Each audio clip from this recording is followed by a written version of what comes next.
Alors, quel service on peut offrir de plus que la décoration des fêtes? Vous êtes aussi des passionnés par les faits main, par l'artisanat, par les décorations des fêtes. On aime décorer les fêtes de nos enfants, des enfants de nos cousins, cousines, des enfants des amis. On aime décorer les fêtes d'anniversaire pour tout le monde, les amis, la famille. On veut passer au professionnel et là on décide, ok, je me lance, je vais faire des décorations de fête pour vendre, pour louer, pour avoir une source de revenus. Par où je commence? Ok, en plus de décoration, ah mais j'aime tellement faire des invitations, je vais faire des invitations aussi. Ah mais là j'ai trop d'idées, je vais faire du maquillage pour les enfants. J'aime ça, je maquille mes enfants dans leurs anniversaires, ses amis, donc je vais faire du maquillage.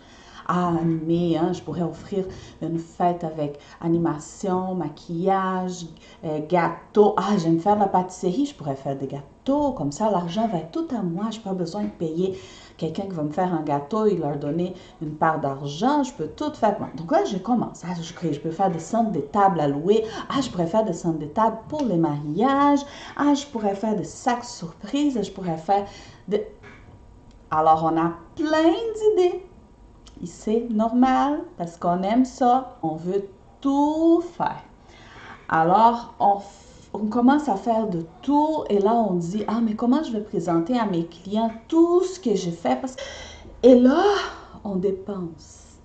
Hein? Parce que chaque chose qu'on va faire, on veut en avoir des options à montrer à nos clients, on veut un portfolio, on veut de belles photos, donc on dépense. On dépense et là, on met tout notre temps, on met tout notre argent, on met tous nos efforts. Et voilà, on est fatigué, on ne va pas de retour. Et on ne peut pas tout faire. On ne peut vraiment pas tout faire. Alors, si on aime faire tout, pour nous, pour notre famille, on a le temps, ok, fais-le. Mais si vous voulez que ce soit quelque chose pour travailler, alors on ne peut pas tout faire. Ça va être trop cher et nous, on va être épuisés, ok, et on va décourager. Alors, comment on fait pour choisir? C'est le principal service. Donc, si on dit, ok, je vais travailler avec des décorations de fêtes d'enfants, ces décorations de fêtes d'enfants, on peut en ajouter maximum 1 ou 2 services de plus qui vont être complémentaires à celui-là, mais pas qui va être différent complètement. Donc, on ne va pas se mettre, par exemple, à faire des décorations de fêtes d'enfants et des centres de table de mariage. Vous comprenez? C'est complètement différent. Quand on veut en faire trop, on finit par en faire, ne pas rien bien faire, vous comprenez?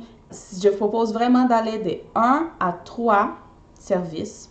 Et pour les choisir, vous allez regarder ce que vous aimez le plus et ce que vous avez plus de talent.